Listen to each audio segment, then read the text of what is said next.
Baik, bismillahirrahmanirrahim. Assalamualaikum warahmatullahi wabarakatuh. Untuk anak-anak kelas 9 SMP Pupuk Kujang, bagaimana kabarnya? Mudah-mudahan kesempatan pembelajaran kali ini kalian semua sehat dan bisa mengikuti proses pembelajaran dengan Bapak dengan sebaik-baiknya ya. Baik, anak-anak kelas 9, di pertemuan sebelumnya Bapak sudah memberikan penjelasan terkait dengan bagaimana cara menyederhanakan bentuk akar. Gitu ya. Mudah-mudahan kalian masih ingat ya.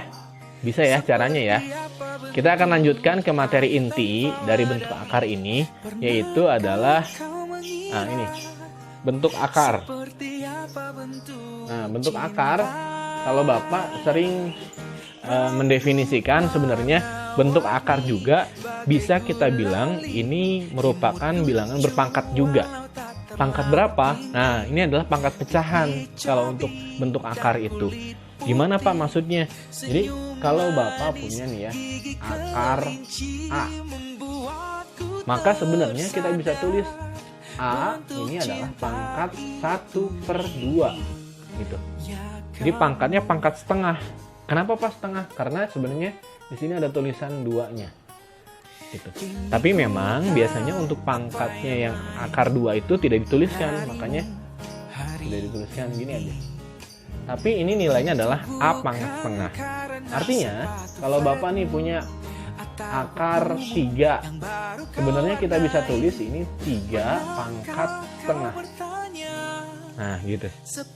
Nah tapi jangan heran kalau nanti suatu saat kalian di kalkulator saintifik menemukan misalnya gini, ini ada tulisannya 3 gitu, kemudian akar A gitu. Maka ini sebenarnya bisa kita tulis A itu adalah nilainya A pangkat 1/3. Jadi menyesuaikan ininya ya. Nih, kalau di sini 3 maka jadi 1/3. Begitu ya. Oke, kita akan lanjutkan ke materi selanjutnya, operasi aljabar pada bentuk akar. Jadi seperti yang kita ketahui ya, di matematika itu sebenarnya kita hanya mengotak-atik 4 hal. Ya, yaitu apa? Penjumlahan, pengurangan, perkalian, dan pembagian. Nah, dalam operasi aljabar pada bentuk akar juga sama. Yang pertama Bapak akan memberikan penjelasan terkait dengan penjumlahan dan pengurangan. Nah, penjumlahan pengurangan ini lihat polanya ya sama kalian ya. Kalau ada bentuk A akar C ditambah B akar C. Nah, coba perhatikan sama kalian. Ini penjumlahan.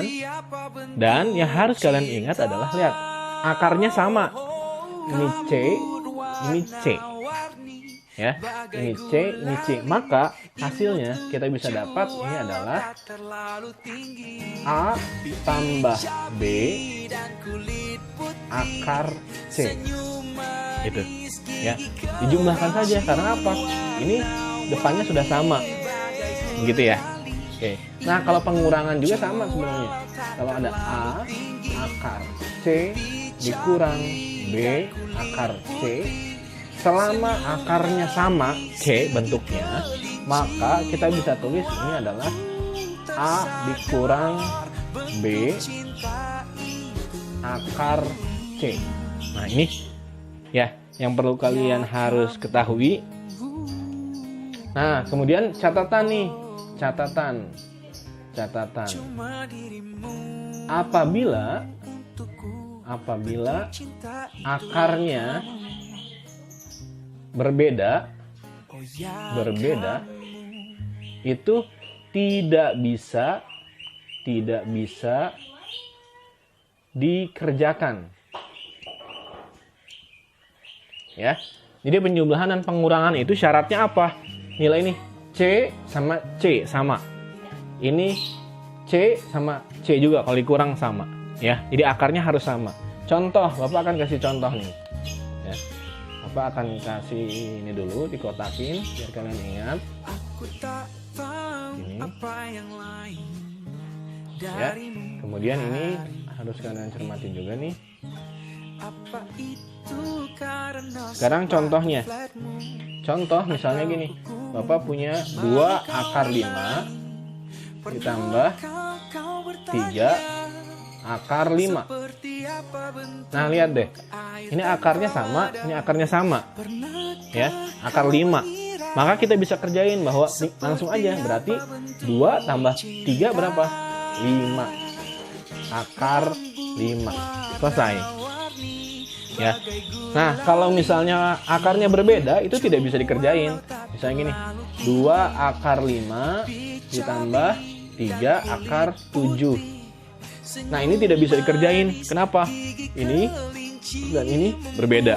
Maka untuk yang akarnya beda, ya udah cukup sampai sini. Ini bentuk udah cukup sederhana seperti ini. Ya. Kemudian yang berikutnya adalah Bapak akan kasih penjelasan tentang perkalian. Kalau perkalian misalnya gini. Ada akar A dikali akar B. Maka hasilnya langsung aja ini perkalian biasa tapi diakarkan. Maka nilainya adalah akar A kali akar B. Gitu. Kemudian kalau ada A akar B dikali C akar D sama dengan, nah ini yang harus kalian cermati adalah yang di luar kalikan sama yang di luar, yang di dalam dikalikan dengan yang di dalam. Ya, maka kita bisa dapat hasilnya adalah AC akar BD gitu. Ya. Jadi langsung bisa dikerjain sama kalian. Oke? Gitu. Kemudian kalau misalnya ditanya contohnya adalah misalnya gini. Akar 3 dikali akar 2. Maka hasilnya adalah akar 6. Langsung seperti ini, langsung dikali aja. 3 kali 2, 6. Atau kalau misalnya gini, 3 akar 2 dikali 4 akar 5. Nah, gini. Nah, kaliinnya adalah yang di luar sama yang di luar. Yang di dalam akar sama yang di dalam akar. Berarti 3 dikali 4, 12. Kemudian 2 kali 5, 10. Berarti akar 10. Ini hasilnya. Begitu ya. Ini Bapak kotakin biar tidak lupa. Oke. Nah, kemudian yang ketiga adalah tentang pembagian bentuk akar. Bentuknya gini. Kalau Bapak ada akar A per akar B, maka kita bisa nulisnya sebenarnya akarnya bisa disatuin.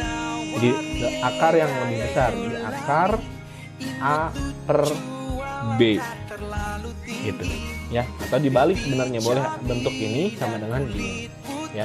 Maka kalau misalnya Bapak nih punya contoh ya, misalnya akar misalnya 18 per akar 6 misalnya gitu, maka kita bisa kerjain adalah akar 18 per 6. 18 per 6 itu berapa? 3 ya, maka hasilnya akar 3. Ini tentang bentuk atau operasi aljabar pada bentuk akar ya.